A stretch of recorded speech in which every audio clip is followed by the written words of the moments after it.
Assalamualaikum warahmatullahi wabarakatuh.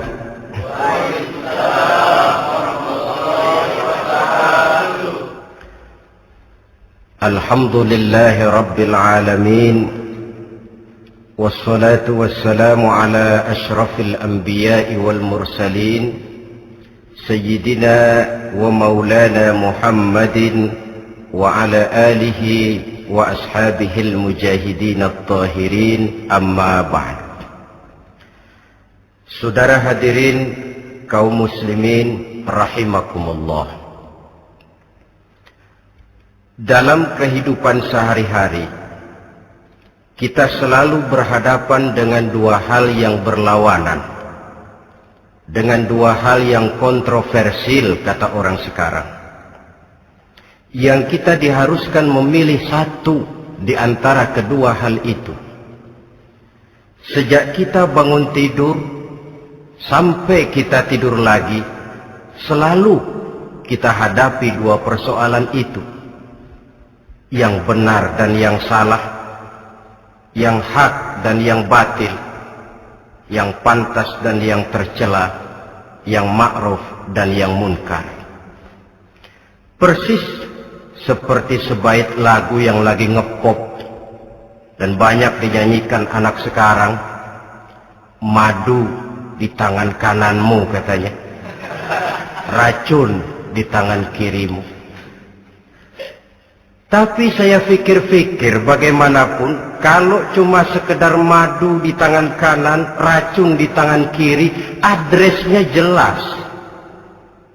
Yang repot kalau kita sudah tidak tahu lagi mana yang madu, mana yang racun.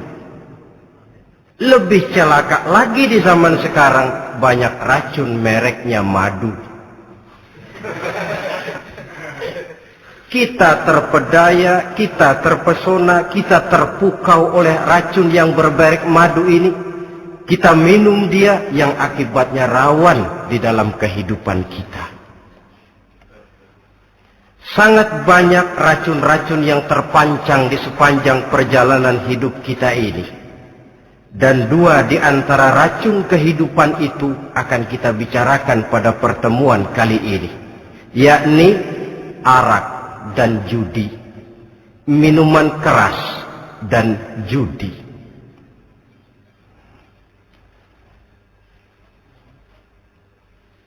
Sebagai yang kita maklum bahwa Islam bertujuan memelihara kemuliaan manusia yang diciptakan fi ahsani taqwim, dalam bentuk yang paling sempurna. Arak atau minuman keras jelas merupakan hal yang merusak dari berbagai aspek kehidupan. Entah kesehatan tubuh, entah pertumbuhan akal, ketentraman rumah tangga, ketentraman masyarakat, bangsa dan negara. Cobalah sejenak kita adakan penyelidikan. Kalau masuk kita ke dalam penjara, melihat sel-sel di sana, berapa banyak yang mendekam di sel karena urusan minuman keras. Masuk kita ke rumah sakit, berapa banyak yang dirawat akibat minuman keras, akibat stres yang dialaminya.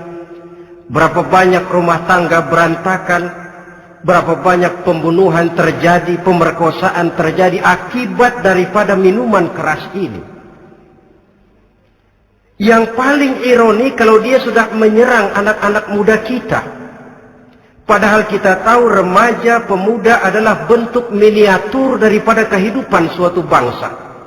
Akan bagaimana warna Indonesia 20, 30, 40 tahun yang akan datang, remaja dan pemuda kita jawabannya.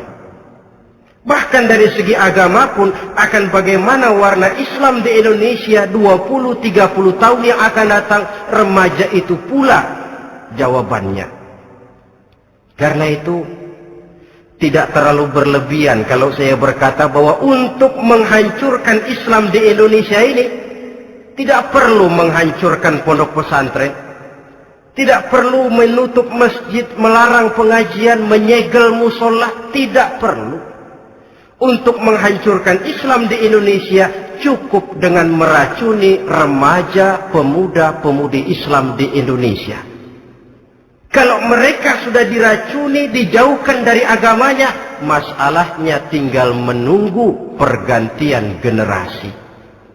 Maka yang jadi pilot proyek jelas remaja, pemuda, termasuk dengan menanamkan pengaruh minuman keras. Ditanamkan ke tengah remaja kita ini untuk jauh dari tuntunan agama. Hei pemuda-pemuda Islam, kalau kau mau jadi pemuda modern, jangan dekat-dekat ke masjid. Masjid khusus 60 tahun ke atas. Sepertinya di depan masjid itu ada papan pengumuman masjid khusus 60 tahun ke atas. Baca Quran kolot. Seiring dengan itu lalu modernisasi diartikan dengan westernisasi. Kau tidak akan bisa jadi pemuda modern sebelum semua yang datang dari barat kau telan mentah-mentah. Kau harus bisa bergaul seperti orang barat, berumah tangga macam orang barat, makan minum seperti orang barat. Kalau nyanyi lagu barat yang orang lain gak ngerti, kamu juga gak tahu.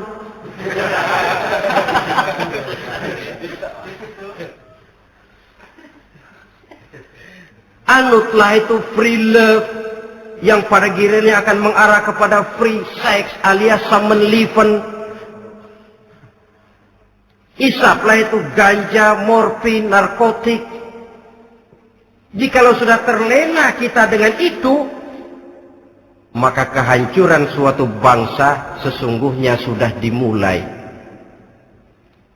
Penyakit minuman keras ini bukan cuma penyakit zaman ini. Masyarakat yang dihadapi oleh Rasulullah Sallallahu Alaihi Wasallam 14 abad yang lalu juga masyarakat yang kemaruk dengan minuman keras. Arab jahiliyah kalau sudah minum arak mabuk, tidak cuma minum, dia mandi pakai arak. Sistem pendidikan yang disampaikan Islam bijaksana. Mula-mula diberikan gambaran bahwa arak itu walaupun ada manfaatnya tapi ada bahayanya. Dan bahayanya jauh lebih besar daripada manfaatnya. Tahap kedua diberikan pesan jangan mendekati sholat dalam keadaan mabuk. Padahal sholat 1 hari 1 malam 5 kali artinya makin jauh saja dia dari arak itu. Pada saat kondisi iman sudah memungkinkan barulah turun vonis bahwa arak itu najis, perbuatan setan, jauhi. Yang ironi yang saya katakan tadi, racun mereknya madu. Kadang-kadang kita dibuai dengan iklan yang tidak mendidik. Saya pernah lihat ada iklan misalnya, Anda ingin modern, majulah bersama minuman ini. Atau minuman ini lambang pergaulan dunia yang maju. Modern diukur dari minuman. Yang jadi korban akhirnya remaja dan pemuda-pemudi kita. Saya teringat satu analisa dari Rasulullah Sallallahu Alaihi Wasallam. Beliau bersabda, Inna min asyratis sa'ah.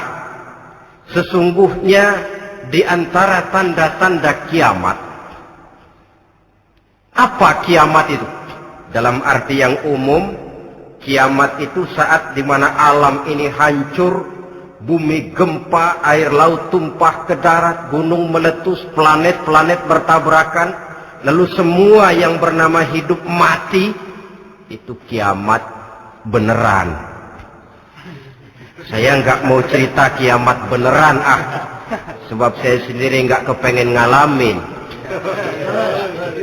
Yang sering kita ngalami ini kiamat kecil-kecilan. Kiamat mini. Apa kiamat mini itu? Hancurnya sendi-sendi kehidupan sosial. Maksiat merajalela, munkarat menjadi-jadi. Yang ma'ruf dianggap munkar, yang munkar malah menjadi ma'ruf. Yang salah disanjung-sanjung, yang benar dicaci maki. Tuntunan dianggap tontonan, tontonan malah jadi tuntunan. Kan kiamat kalau sudah begitu. Penjungkiran nilai. Kenapa hal semacam ini bisa terjadi? Penyebabnya kata Nabi, pertama ayyurfa'al ilmu. Ilmu diangkat oleh Allah. Bagaimana cara Allah mengangkat ilmu dan apa maksudnya itu? Allah mengangkat ilmu itu, saudara, caranya pertama dengan mewafatkan ulama. Makin banyak ulama wafat, makin banyak ilmu ditarik. Yang kedua, kurangnya minat orang untuk belajar agama. Kalau sudah klop macam itu, artinya agama sudah disudutkan ke pojok-pojok kehidupan. Agama cuma sekedar tinggal dekorasi. Agama cuma seminar, cuma kongres, cuma muktamar. Tapi bahwa agama merupakan realita dalam kehidupan, itu tidak pernah terwujud. Kalau ulama sudah tiada, minat orang belajar agama berkurang, maka ajaran Allah tidak lagi didenungkan orang. Dikala itu, wa yudharul jahlu, akan muncullah kebodohan. Nampak kebodohan di mana-mana. Muncul permissive society, masyarakat yang merasa boleh hidup dengan kaidah serba boleh. Tidak ada halal, tidak ada haram. Tidak ada hak, tidak ada batil. Semuanya serba boleh. Kalau sudah begitu kondisi masyarakat, terjadilah apa yang dianalisa oleh Nabi. Dikala itu, wayab suazina, zina dikerjakan berterang-terangan. Orang sudah tidak punya malu. Hidupnya sudah pakai prinsip punya kuping, kuping kebo. Punya muka, muka tembok. Punya kulit, kulit badak. Kalau juga dikasih tahu, malu dong kau tinggal serumah belum nikah. Malu sama siapa? Masyarakat. Allah, masyarakat cuek aja.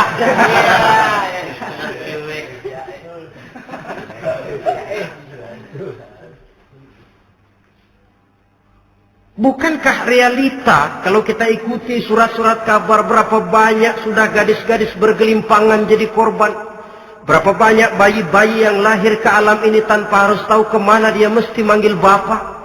Yang akhirnya mengalami keterakisan. Dimasukkan ke dalam kantong plastik, dibuang ke tempat sampah.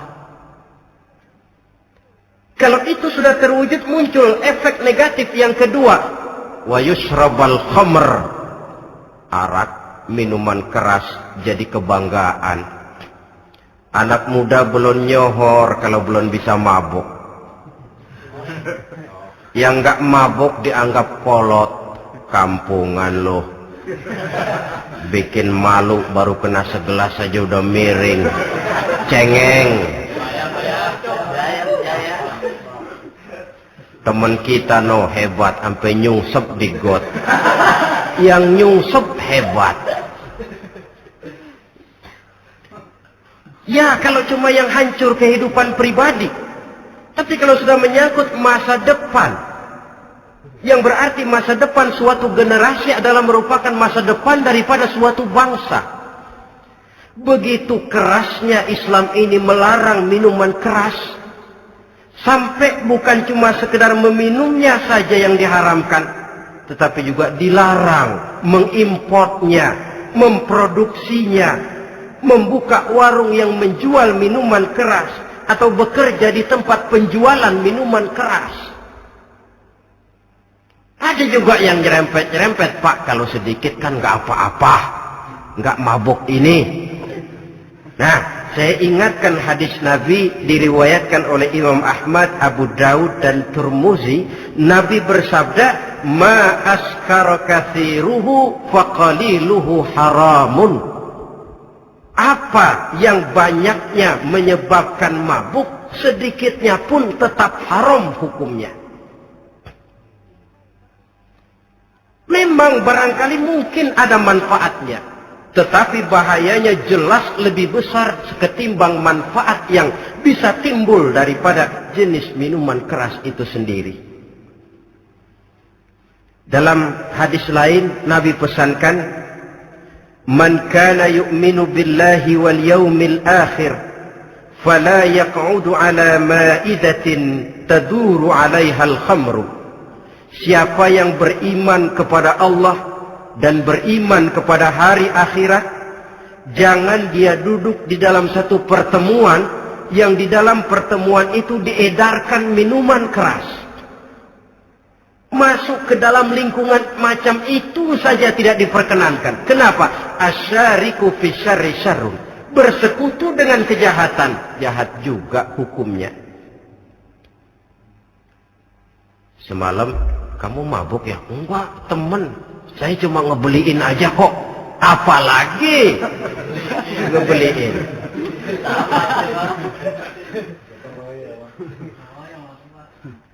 Sebab apa? Dalam keadaan mabuk, orang tidak lagi bisa berpikir secara logik.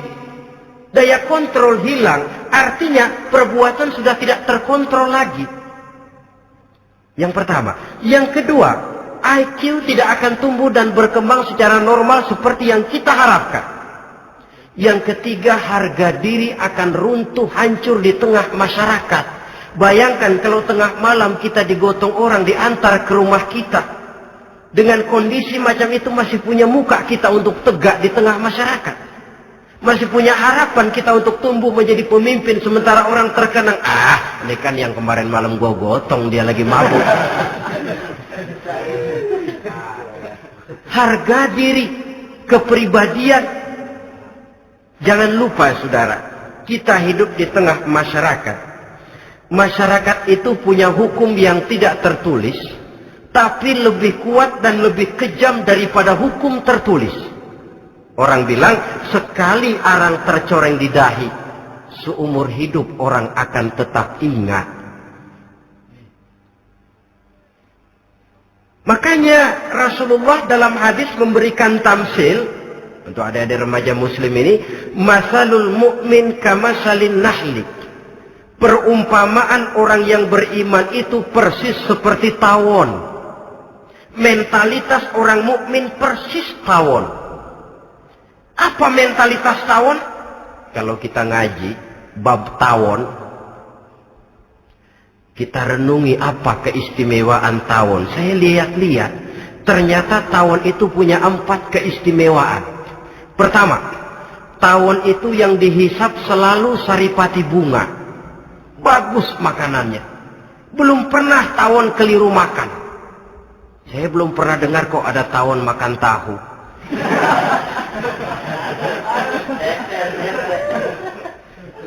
Yang dimakan selalu saripati bunga. Artinya apa? Orang mukmin perutnya itu perut selektif. Yang dimakan yang baik-baik, yang diminum yang baik-baik. Yang baik menurut agama itu adalah yang halal, thayyibat. Perutnya selektif, bukan perut asbab. Kalau asbab puntung apa saja masuk ke dalamnya. Tapi mukmin perutnya ini selektif. Daging kambing masuk, tahu masuk, kangkung masuk, kodok minggir.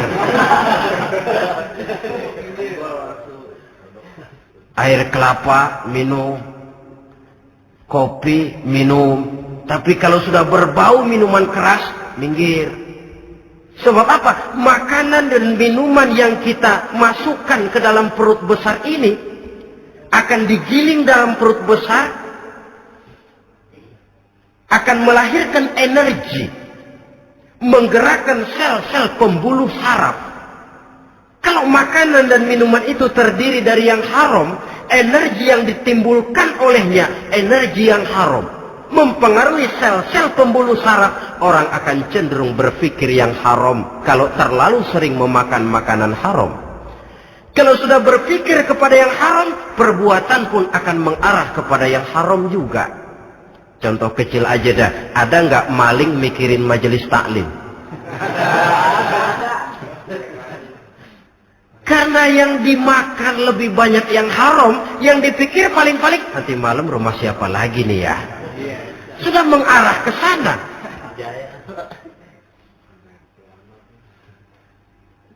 Saripati bunga yang dimakan tawon itu. Lalu tawon yang kedua saya lihat, yang dikeluarkan selalu madu. Artinya apa? Orang mukmin itu Kalau dia berkata, perkataannya mengenakan orang. Kalau dia berbuat, perbuatannya membawa manfaat bagi orang. Kalau kakinya melangkah tentu ke tempat yang ada gunanya. Yang dikeluarkan madu, bukan racun. Indah tawon itu. Yang ketiga, tawon saya lihat, kemanapun dia hinggap, tidak ada dahan patah. Artinya apa? Orang mukmin dimanapun dia tinggal, kemanapun dia pergi, pantang jadi biang kerok buat lingkungannya. Pantang menimbulkan kerusuhan dan keonaran. Tidak ada cabang patah dimanapun tawon hinggap. Tapi juga yang keempat, saya lihat-lihat tawon itu, jangan coba-coba diusik. Satu kali dia diusik, kemana orang lari? Nyilem masih ditungguin. Tawon. Tapi kalau nggak diusik, nggak ada tawon usil ke pasar nyariin orang. Ketika dia diusik, inilah saatnya saya harus mempertahankan kehormatan diri saya. Dia pun bangkit. Artinya apa? Orang mukmin tidak boleh nyari-nyari musuh. Tapi ketemu musuh tidak boleh lari. Musuh jangan dicari, bertemu pun jangan lari. Mentalitas orang mukmin seperti tawon. Yang dimakan baik, yang dikeluarkan baik. Kemana dia tinggal tidak menimbulkan keonaran buat masyarakat. Tapi juga sanggup menjaga dan mempertahankan kehormatan dirinya. Kalau konteksnya dengan masalah yang sedang kita bicarakan, minuman keras. Saya katakan tadi, kita kadang-kadang salah pilih. Tertipu oleh racun yang bermerek madu.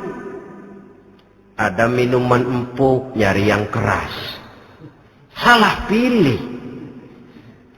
Ketahuan orang bikin pel buat anjing. Manusia yang nelen. Akhirnya miring kayak anjing.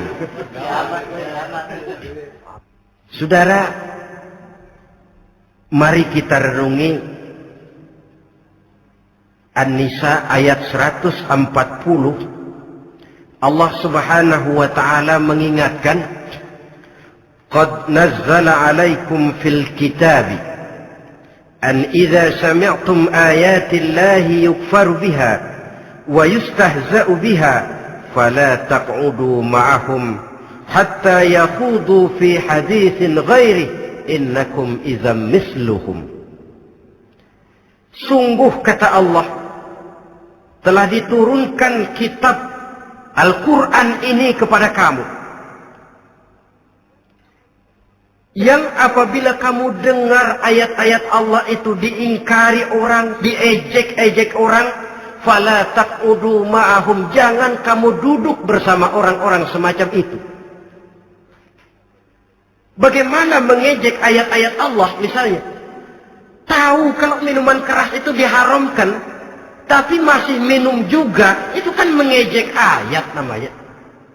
Duduk di majelis semacam itu dilarang oleh Quran. Kenapa? Innakum izam misluhum. Kalau kamu juga duduk di majelis semacam itu, kau dan mereka sama saja, kata Quran. Sama saja. Tahu kalau minuman yang memabukkan itu diharamkan agama, tapi diminumnya juga mengejek ayat Allah. Duduk di tengah kelompok mereka berarti ikut mengejek ayat Allah. Dekat saja pun jangan, entahlah lagi sampai meminumnya. Maaf, bukankah Allah menurunkan Al-Quran kepada manusia, kata Imam Al-Ghazali, persis, maaflah, seperti gubernur berkirim surat kepada Pak Lurah. Dalam suratnya Pak Gubernur bilang, Pak Lurah, tolong carikan tanah di daerah Kebayoran untuk sekolah 6.000 meter. Pak Lurah dapat surat dari Pak Gubernur, bangga bukan main. Itu surat sore, pagi, siang, malam dibaca. Ditaruh di tempat yang tinggi. Diberikan minyak wangi, mau diambil, dicium dulu. Dibawa dengan penuh hormat dan hati-hati. Tapi tanah yang dipesan Pak Gubernur tidak dicari-cariin. Penghargaan macam apa ini? Nanti Gubernur cek, Pak Lurah, siapa? Sudah terima surat saya? Sudah Pak, sudah.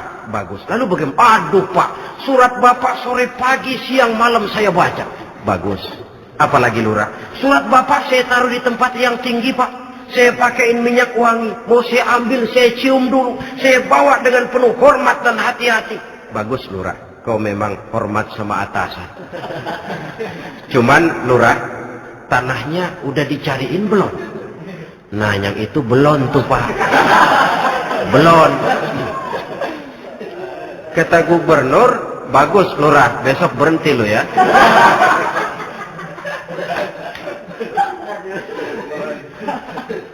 Membacanya memang penting. Al-muta'abbad bitilawatihi, beribadah dari sebab membacanya. Tapi setelah kita baca, kita tahu isinya. What next? Mau apa kita dengan isinya itu?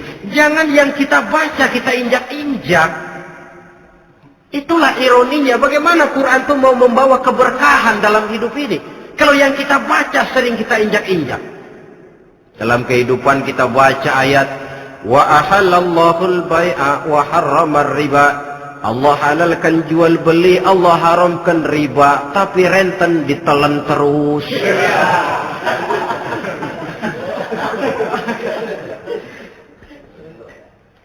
Kita baca ayat wa'tasimu bihablillahi jami'an wa la tafarraqu.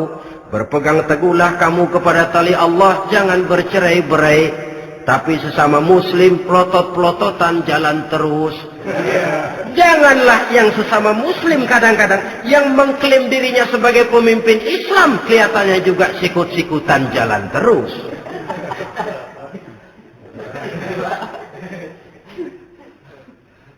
Sehingga tidak heran kalau orang bilang di bawah ngamalin ayat kursi sudah sampai di atas ayat hilang, tinggal kursi saja yang diamali. Ironi dan menyedihkan. Perjalanan panjang memang saatnya kita menunggal dengan Al-Quran ini. Tetapi prosesnya memang harus kita mulai dari sekarang. Perkara kapan proses ini selesai, itu bukan masalah kita. Tapi bahwa kita sudah memulai suatu proses, itulah yang diharapkan.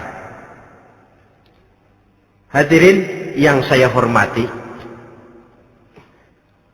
oleh karena kerasnya peringatan Islam terhadap minuman keras, pernah satu hari seorang lapor kepada Khalifah Umar bin Abdul Aziz bahwa ada sekelompok orang berkumpul meminum minuman keras.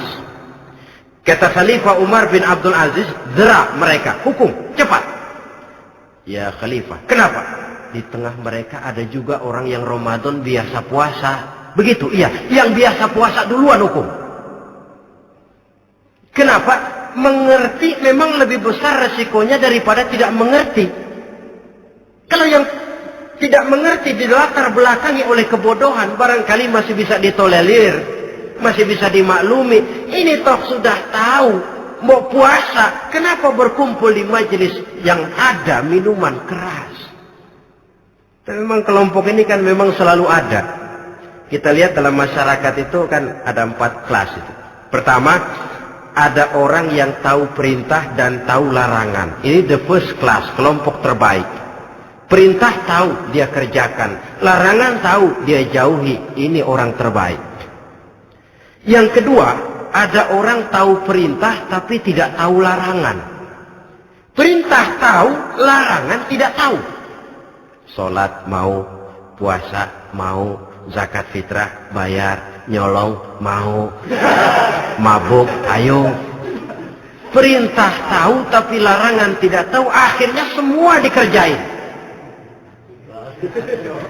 Barangkali yang rada bingung malaikat bagaimana nyatatnya ini, kotor absen. Gelas yang ada di hadapan saya ini, kalau semua diisi air putih macam ini, kan jelas bisa diminum orang. Kalau semua diisi bensin, jelas bisa diminum motor. Tapi kalau separuh diisi air putih, separuh diisi bensin, kacau. Kalau gelas yang ada di hadapan saya ini sepenuhnya diisi air putih, jelas bisa diminum orang. Kalau sepenuhnya diisi bensin, juga jelas bisa diminum motor. Yang repot kalau separuh diisi air putih, separuh diisi bensin. Kacau statusnya. Orang minum mabuk, motor minum pun mogok. Dijual juga tidak laku barang campuran. Inilah makna pernyataan Allah, wala talbisul haqqa bil batil. Jangan kamu campur adukan antara yang hak dan yang batil. Perintah dikerjakan, larangan pun dikerjakan juga. Kelompok ketiga, ada pula manusia yang tahu larangan tapi tidak tahu perintah. Larangan tahu tapi perintah tidak tahu. Jahat sama tetangga tidak. Mencuri tidak, mabuk tidak, zina tidak, sholat tidak, puasa tidak, polos, semua serba tidak. Dan yang terakhir, kelompok keempat, perintah tidak tahu, larangan pun tidak tahu. Ini masuk kelompok makhluk gratis. Misalnya kambing, ayam, kerbau, itu kan makhluk-makhluk yang memang perintah tidak tahu, pun larangan juga tidak tahu. Nah, dalam hubungannya dengan ini, saya mengajak, marilah kita berusaha sekuat mungkin menjauhkan diri dari minuman keras yang jelas bahayanya dengan hidup tidak jauh dari bimbingan agama. Hadirin kaum muslimin rahimakumullah. Kawan seiring dan sejalan dari minuman keras, judi namanya. Saudara kembar barangkali. Yang satu sering menimbulkan yang lain, tetapi bukan tak jarang keduanya berjalan berdampingan. Posisi judi dan arak ini dalam Quran sama bahayanya. Apa sebab? Mentalitas judi adalah mentalitas sirklus, lingkaran setan. Artinya, yang menang biasanya ketagihan, yang kalah biasanya penasaran. Ini yang menyebabkan orang tidak mau berhenti. Kalau dia menang, dia ingin mencoba untuk menang dalam jumlah yang jauh lebih besar lagi. Kalau dia kalah, dia penasaran, kenapa hari ini kalah? Barangkali sial, besok malam saya tebus. Mental semacam ini memang sulit untuk berhenti. Kenapa judi diharamkan dalam Islam? Pertama, seorang muslim di dalam berusaha mencari harta, dia harus mengikuti sunnatullah. Kata kita orang muslim, hukum alam kata orang sekarang, natural of law bahasa kerennya. Berusaha menurut hukum kausal, memasuki rumah dari pintunya, menunggu suatu akibat dari sebab yang kita lakukan. Bahwa kalau begini mesti begitu. Karena kita memang terikat oleh permainan yang disebut hukum alam ini. Hidup bukan undian, jangan mengharap untung besar tanpa mau peras keringat. Satu pagi Khalifah Umar bin Khattab radhiyallahu an masuk ke masjid. Beliau lihat ada orang sedang berdoa khusyuk betul. Ditunggunya 2 menit, 3 menit, sampai 10 menit lebih belum juga selesai. Agak lama orang itu berdoa. Selesai berdoa, dihampiri orang itu oleh Sayyidina Umar. Beliau tanya, saudara, lagi apa? Tadi berdoa ya Khalifah. Minta kepada Allah? Tentu minta kepada Allah. Minta apa kamu? Minta rezeki. Sudah lama? Dari tadi habis sembahyang subuh. Dapat? Belum. Ya memang kata Sayyidina Umar, inna sama la tumtiru zahaban wala fiddatan. Langit itu tidak mungkin akan menghujankan emas, tidak mungkin pula menghujankan perak. Jadi orang dilarang duduk bermalas-malas menunggu keajaiban yang datang dari langit. Karena memang hidup ini bukan undian, jadi jangan mengharap untung besar tanpa mau peras keringat. Di dalam berusaha kita terikat oleh sunnatullah. Kalau begini sebab penyebabnya, akan begini akibat yang ditimbulkannya. Yang kedua, Islam menjadikan harta manusia itu sebagai benda berharga yang dilindungi.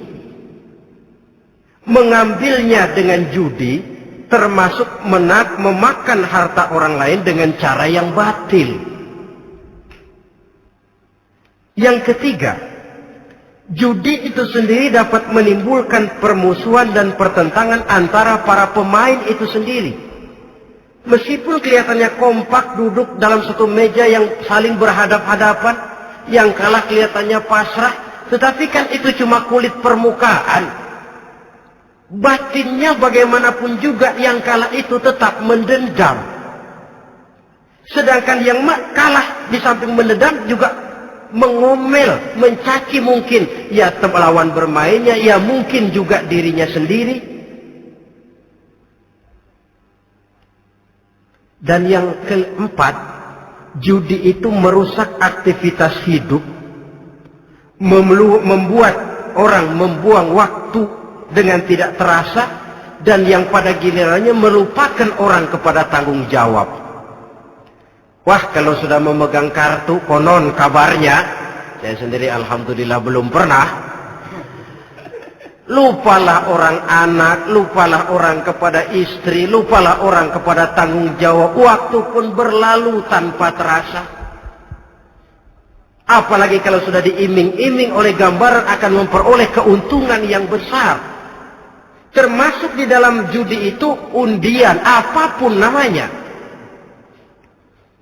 Yang usaha ke arah ini seharusnya tidak dipermudah, walaupun dengan embel-embel dana kemanusiaan, sumbangan sosial. Dan saya tidak begitu yakin, saudara, bahwa bangsa Indonesia ini sudah begitu menipis rasa kemanusiaannya, sehingga untuk berlaku sosial mesti diimbangi dengan hadiah sekian juta rupiah. Saya tidak percaya bahwa umat Islam di Indonesia sudah begitu tipis rasa kasih sayangnya kepada sesama, sehingga sulit mengeluarkan bantuan kalau tidak diimbangi dengan hadiah yang sekian puluh juta rupiah. Yang saya khawatir apa? Pada gilirannya di negeri ini akan makin banyak penghayal-penghayal kelas berat, tukang-tukang ngelamun kelas tinggi, yang hidup cuma ngumpulin jikalau. Jikalau, andai kata, umpama misalnya, orang sudah kemana-mana kita masih menghitung jikalau.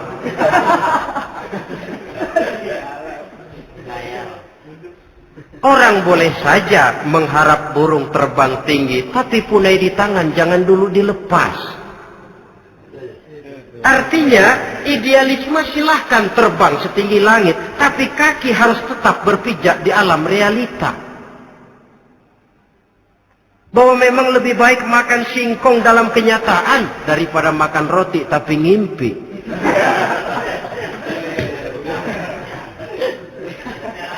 Kadang anaknya menangis, Pak minta jajan, ada uang 200 rupiah. Sudahlah sabar, kau jangan jajan, nanti bapak beliin kalau tembus 100 juta nih. Akhirnya yang 100 juta tidak, anak pun kelaparan.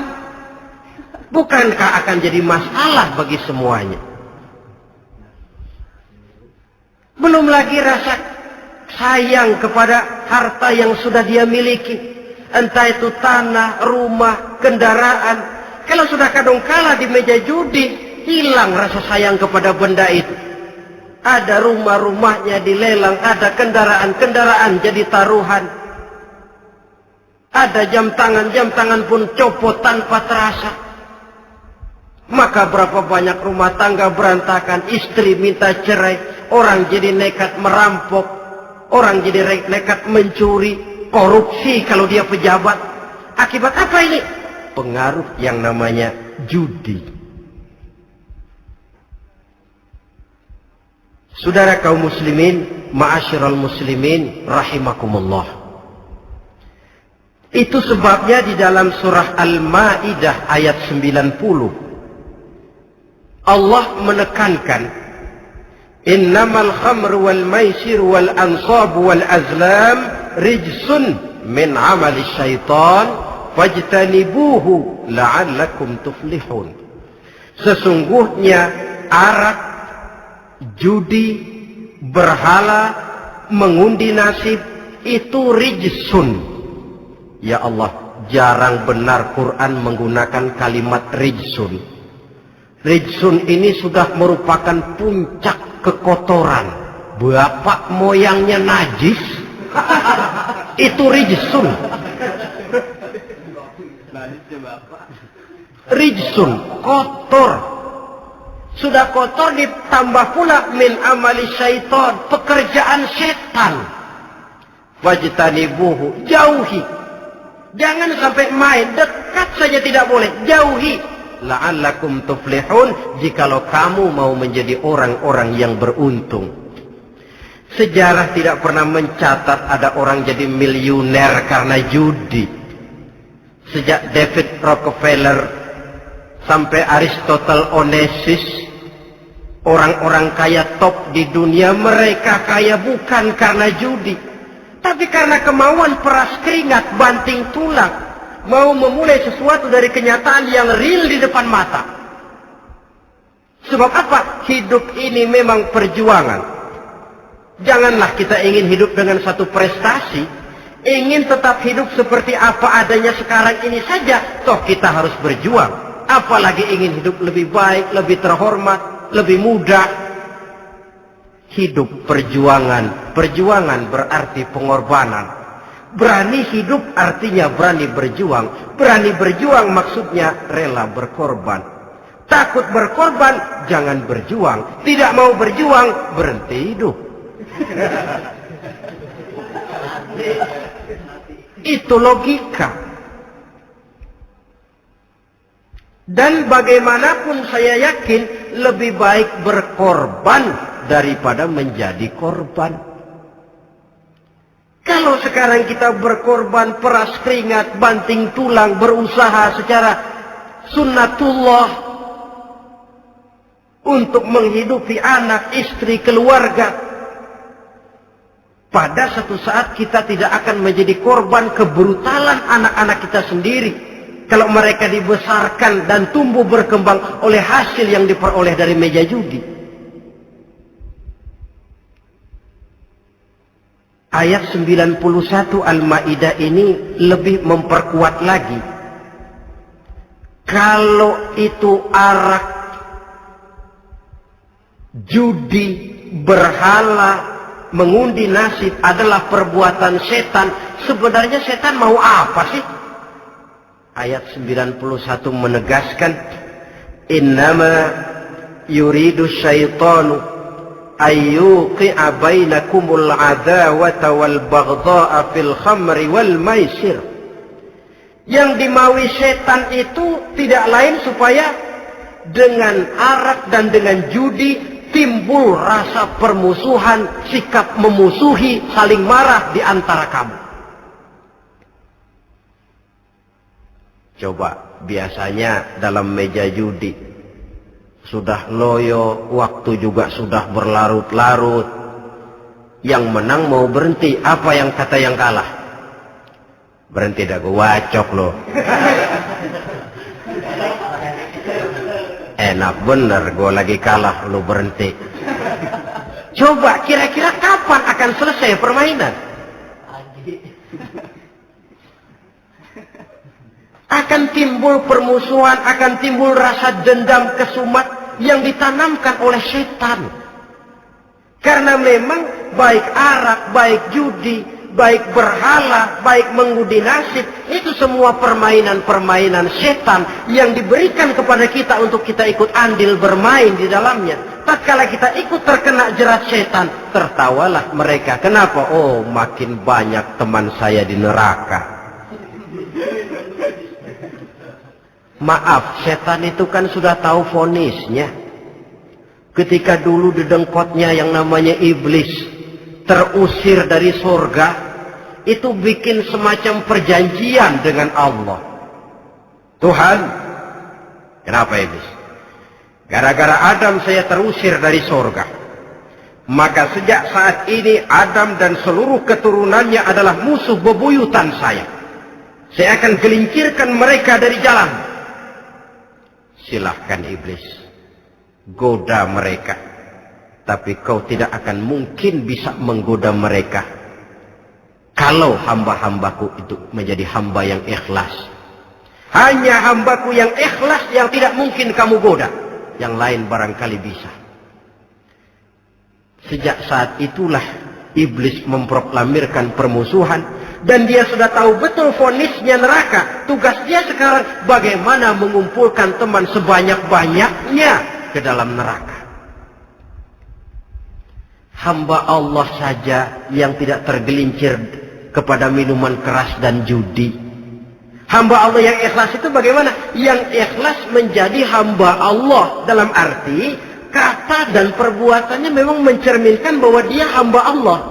Maaf. Di zaman sekarang ini kan banyak orang cuma berkata, saya hamba Allah, mulutnya. Tapi perbuatannya membuktikan dia hamba setan, hamba dunia, hamba harta, budak jabatan, budak nafsu. Tidak sesuai antara ucapan dan perbuatan. Sebab itu kata-kata hamba Allah kalau keluar dari mulut manusia itu murah. Soalnya ngaku siapapun bisa.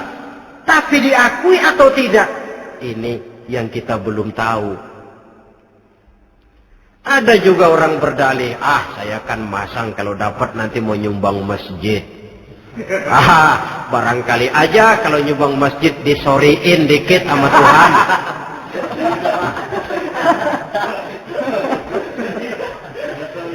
Apa bisa begitu? Saudara, kita tidak mungkin mencuci kain dengan air najis. Innallaha thayyibun, kata Nabi, la yaqbalu illa thayyiba. Allah itu baik dan hanya menerima yang baik. Bahwa dalam Islam tujuan yang baik harus dicapai dengan prosedur yang baik. Bahwa niat menyumbang masjid bagus tapi hasil daripada judi atau undian tidak akan menyampaikan kita kepada tujuan itu. Tidak boleh mencuri kain walaupun niatnya untuk sholat. Kalau nyolong kain niatnya buat sembahyang, dimaafin kali. Walaupun sholatnya sah, mencuri kainnya tetap saja dosa. Islam tidak menghalalkan segala cara untuk mencapai suatu tujuan. Bahwa tujuan yang baik harus dicapai dengan cara yang baik juga. Dan penyakit judi ini juga bukan penyakit baru. Sejak dulu. Masa jahiliyah, judi mereka. Saya kira kalau Las Vegas, kota judi Amerika saja barangkali masih kalah dengan cara judi jahiliyah dulu. Mereka kalau sudah judi itu uang. Habis uang, ada punya tanah pasang, taruhan. Habis tanah, ada rumah, rumahnya dipasang. Apalagi yang ada? Ternak unta dipertaruhkan. Harta habis, rumah ludes, kebun binasa. Ada istri juga dipasangin. Judi.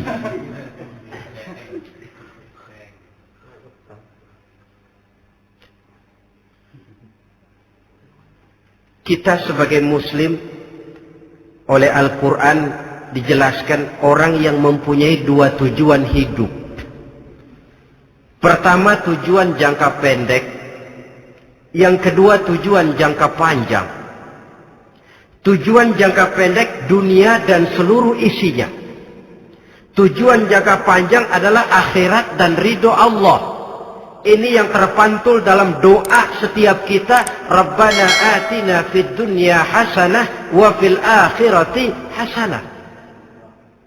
Tercapai tujuan jangka pendek fid dunya hasanah dan tujuan jangka panjang wa fil akhirati hasanah. Untuk mencapai tujuan jangka pendek merangkul dunia dan seluruh isinya, Apa yang jadi modal utama? Pertama, pendidikan. Makin tinggi jenjang karier pendidikan yang kita tempuh, rasa-rasanya makin mudah menjangkau dunia dan isinya. Yang kedua, pengalaman. Tenaga-tenaga expert masih tetap diperlukan. Makin banyak pengalaman, makin mudah menjangkau dunia. Yang ketiga, dan ini ada tapi tidak bisa dijadikan pegangan, faktor nasib. Faktor kebetulan. Ada, tapi tidak bisa dijadikan pegangan mutlak. Pendidikan, pengalaman, ingin menjangkau fid dunia hasanah. Ini modal utama. Lalu untuk mencapai fil akhirati hasanah, prestasi ibadah. Bagaimanapun tinggi pangkat dan jabatan kita, bagaimanapun banyak gelar kita sandang, tanpa prestasi ibadah, nol besar kita dalam pandangan Allah. Itu sebabnya kita sholat.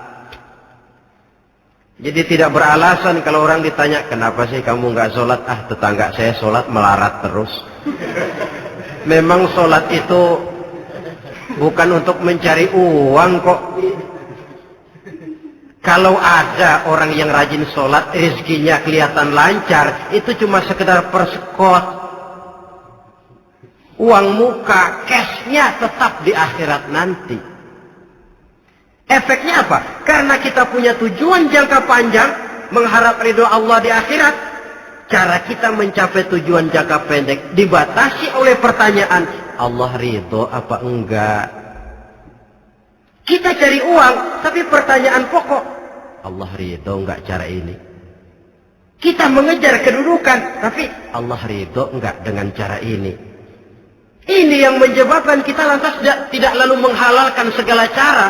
Yang penting tujuan tercapai, cara apapun halal. PKI. Kan cuma PKI yang berprinsip asal tujuan tercapai, cara apapun halal. Dan kita sudah sepakat PKI dan seluruh ajarannya tidak berhak hidup di bumi Pancasila ini. Cuma jangan sekedar PKI-nya dikutuk tapi ajarannya dipakai.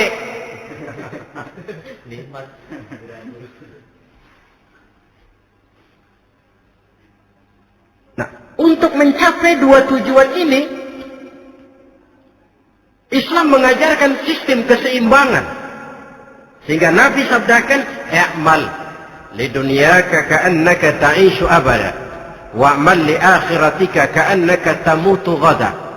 Bekerjalah buat duniamu seolah-olah kau akan hidup untuk selamanya, tetapi bekerjalah untuk akhiratmu seolah-olah kau akan mati besok. Jadi kalau kita sudah sholat menghadap Allah, usolli fardul maghrib, Allahu Akbar, ingat seolah-olah kita akan mati besok supaya timbul khusyuknya. Tapi kalau kita sudah bekerja, kuliah, bekerja, belajar di tempat tugas, ingat seolah-olah kita akan hidup selamanya supaya timbul gairah kerja. Jangan dibalik. Di kantor ingat mati, lemas terus. Ngapain kerja sungguh-sungguh bakalan mati. Lagi sholat ingat Duta Merlin, Altiron Plaza, ya kacau. Salah pasang, tidak pada tempatnya. Untuk mencapai fid dunya hasanah ini, Islam mengajarkan tempuh jalur yang mengikuti sunnatullah. Itu yang dihargai oleh agama. Terikat oleh hukum kausal bahwa kalau ini yang saya usahakan hasilnya akan begini. Perkara nanti hasil tidak seperti yang kita harapkan, baik sangkalah kita kepada Allah. Sebab kita tidak tahu rahasia apa di belakang itu. Kadang orang mengeluh, habis saya rajin sholat tapi rezeki seret, berhenti aja dah. Kita tidak tahu rahasia di belakang itu. Pernah hadirin, satu hari seorang petani, dia selesai bekerja di ladang, istirahat. Dia tidur di bawah sebuah pohon beringin. Di sebelah pohon beringin itu ada pohon labu. Dia berpikir, Kalau saya lihat-lihat Tuhan nggak adil katanya. Masa pohon beringin pohonnya besar, buahnya kecil. Pohon labu pohonnya kecil, buahnya gede. Tuhan bukan arsitek ulung ini.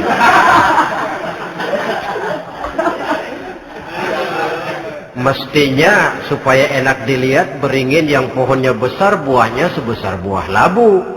Pohon labu yang pohonnya kecil buahnya kecil saja sebesar buah beringin. Tidak adil Tuhan. Baru dia selesai berpikir Tuhan tidak adil, jatuh sebutir buah beringin tepat menimpa hidungnya. Dia terkejut. Astagfirullahaladzim. Kalau begitu saya sadar katanya, Tuhan benar-benar adil. Coba kalau buah beringin segede buah labu. Waduh, kayak apa muka saya ini?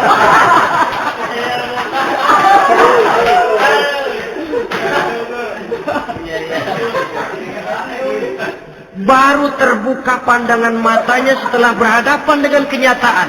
Baru keluar respek. Allah benar-benar adil. Padahal semenit yang lalu dia masih berkata, Tuhan bukan arsitek ulung. Tapi semenit kemudian setelah berhadapan dengan kenyataan yang real dia hadapi, wah, Allah benar-benar adil.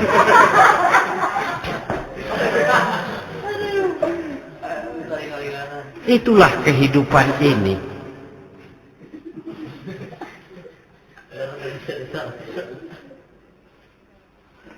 Saudara hadirin yang saya hormati, karena itu baik arak, baik judi, dua-duanya merupakan bahaya laten yang tidak hanya mengancam kehidupan agama, tetapi juga masyarakat, bangsa dan negara, apalagi kalau sudah jatuh kepada generasi penerus. Dan yang bagaimanapun juga saya berpikir sebenarnya remaja, pemuda, pemudi kita cuma korban dari suatu sistem. Sebab ini merupakan tanggung jawab bersama. Ulama mubalik macam saya paling wewenangnya cuma ngomong. Yang punya SK untuk memberhentikan pabrik minuman keras itu kan Menteri Perindustrian. Tangan-tangan eksekutif. Sehingga kalau Nabi katakan, Man ra'a minkum munkaran falyughayyir biyadihi wa illam yastati' fa bilisanih wa illam yastati' fa biqalbi. Apabila salah seorang kamu melihat suatu kemunkaran, termasuk minuman keras dan judi di dalamnya, rubah itu. Dengan cara apa? Kalau kau mampu dengan tangan. Artinya power, kekuatan. Kalau dengan tangan tidak mampu, wah, ini orang kalau gua pukul gua yang melintir nih. Umpamanya, fabilisani, dengan lidah ngomong. Mas, saya senang sampean tinggal di sini, kampung kami tambah warga, tapi tolonglah jangan bawa pengaruh yang tidak baik.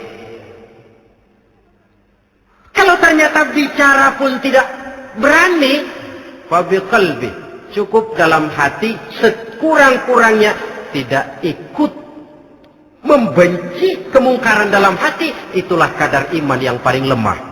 Ini secara umum. Tapi kalau hadis ini kita mau adakan semacam, katakan description of job, bahasa kerennya, kita adakan pembagian tugas.